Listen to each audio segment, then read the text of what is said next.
Hi, this is Dr. Robert Davis with My Sherman Dentist, and I'm here today to put out a video that hopefully will help some of you make an informed decision about which toothpaste is best for you and your family.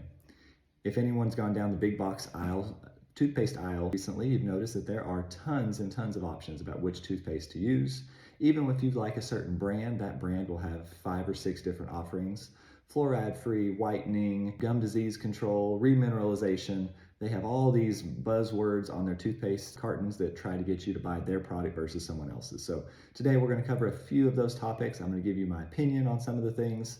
Feel free to comment below with any questions. I'll get to them as quickly as I can. So first thing we're going to discuss is fluoride in your toothpaste. Fluoride's been around a long time. Some people are against fluoride, and we'll talk more about those options here in a moment that don't have fluoride. But for right now, when we look at fluoride-containing toothpaste, every toothpaste in front of me that has fluoride in it has the exact same amount of free fluoride ions to remineralize teeth. It doesn't matter if it's kids with fluoride, adult with fluoride, it all has the same. The only difference is there's 2 standard formulations that have fluoride in it. One is sodium fluoride and the other is stannous fluoride. Sodium fluoride's been around a lot longer. It works great when we're just talking about preventing cavities.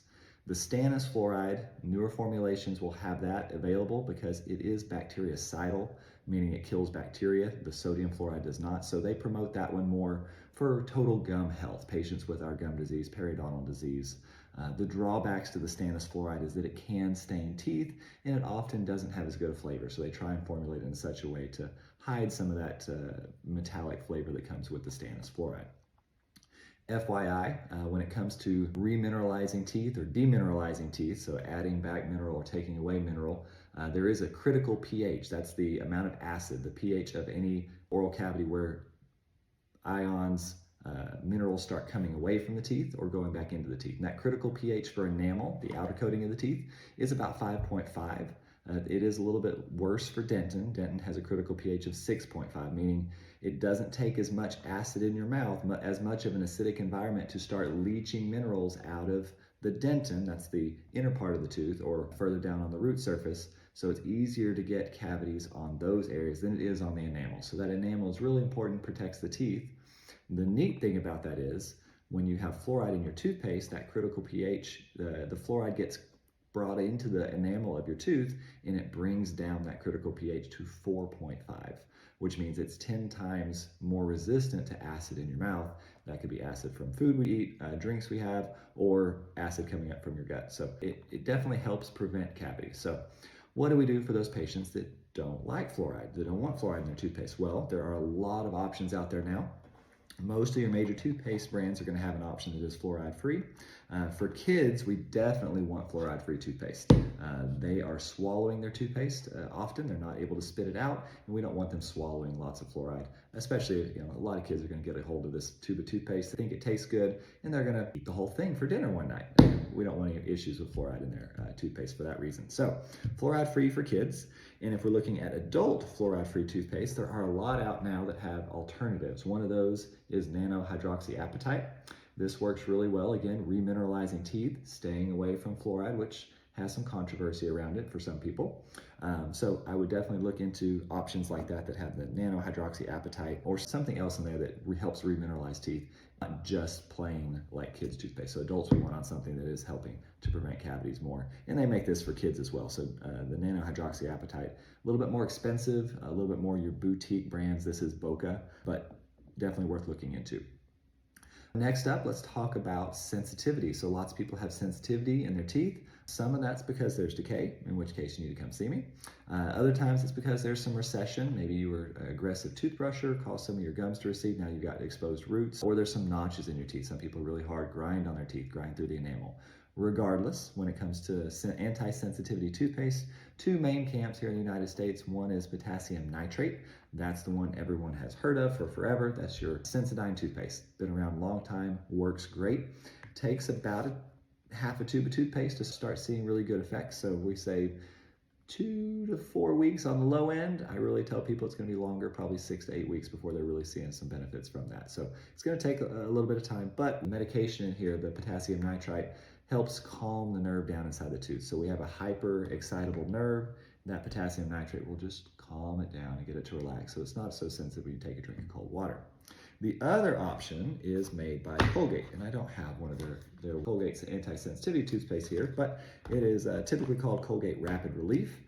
It uses arginine, which is a different mechanism for stopping the sensitivity. Instead of calming the nerve down, it's actually trying to go in and occlude or stop up all the little tubules, the microscopic little tubes that lead to the nerve of the tooth. So by stopping those up, the nerve is no longer able to receive any signals from that cold water you just drank, and you don't feel the sensitivity. The neat thing about this mechanism is that it happens in 1 to 2 days. So some of them even claim they see relief that same day. So really nice for rapid relief. What I tell my patients, if they need something that make it feel better right now, that's the option. Long-term use, the potassium nitrate has a long track record, so we revert back to that Sensodyne after that. So that's my thoughts on sensitivity toothpaste. A couple other things we'll talk about, gel versus paste. That's more personal preference. Gel, paste. The paste can be a little grittier. We'll talk about grittiness here in just a moment. But really, as far as taste of toothpaste, pick a toothpaste that you like the flavor of, and I'm fine with that. You'll notice there aren't a lot of cinnamon containing flavors anymore. There used to be, but a lot of people have a cinnamon allergy, so they've really reduced those red toothpaste, and red dye as well. You're not gonna see a lot of red dye in toothpaste anymore. Oh, let's talk about charcoal in your toothpaste. So lots of people got on the charcoal bandwagon. I am not a fan of charcoal toothpaste for a couple reasons. One, it's black. I don't want to brush my teeth with something black. Heaven forbid there's a little bit left in between. I go to smile at someone after I didn't rinse it all out, and there's some black between my teeth, and it looks like I've got a big cavity in my front tooth. Other thing is charcoal is quite abrasive. That's why they use it in the toothpaste, because they're wanting to scratch away the surface of the teeth, removing any of that superficial staining you may have. But at the same time, it's kind of like using sandpaper on your teeth, which brings me to the topic of grittiness. If you're using a toothpaste and you put it between your teeth and go like that and you feel a little grittiness between there, that's usually a hydrated silica, which is like sand, and you're literally sanding your teeth away. That's great for someone who is not an aggressive brusher, who isn't having any issues with grinding their teeth at night, but for those patients that are hard on their teeth, they're already grinding them away on their own, they've had years of aggressive brushing, we need to stay away from any gritty toothpaste. We need to go to something that is much kinder to the tooth. We can't afford to be taking away all the enamel just to get it a little bit wider today when we're gonna have problems down the road. As far as brands go, you've got some of your bigger name brands like Colgate and Crest. Those are probably the two biggest players in the toothpaste industry. You've got some old names that have probably been around for forever. The Parodontax, that one was highlighted for its gum health. I think there are some other options out now that are better. You've got your bargain brands like AIM, anti-sensitivity powerhouse, the Sensodyne. And then you've got some newcomers to the game. You've got Boca, more of a boutique. Burt's Bees, which has some really nice natural products. And I had never heard of this one until I went down and bought all these products for this video. Hello, Hello toothpaste. Seemed to be really neat. They've got some really good ingredients. Again, more boutique-y, a little bit more expensive maybe, but seem to be promising. As far as taste goes, most of these in front of me, I didn't mind the taste. Really didn't like AIM, the flavor of AIM, but pretty much all the others I could tolerate pretty well. The last topic we'll talk about is dry mouth. So for patients that are struggling with dry mouth or xerostomia, you really need to stay away from anything that's going to dry your mouth out. Alcohol is really bad about that, but in toothpaste specifically, you're going to see an ingredient called sodium lauryl sulfate. Stay away from that, and it can be in any of these brands. Sensodyne, the Pronamel, and the Sensodyne White. The Pronamel does not have sodium lauryl sulfate, and the Clinical White does.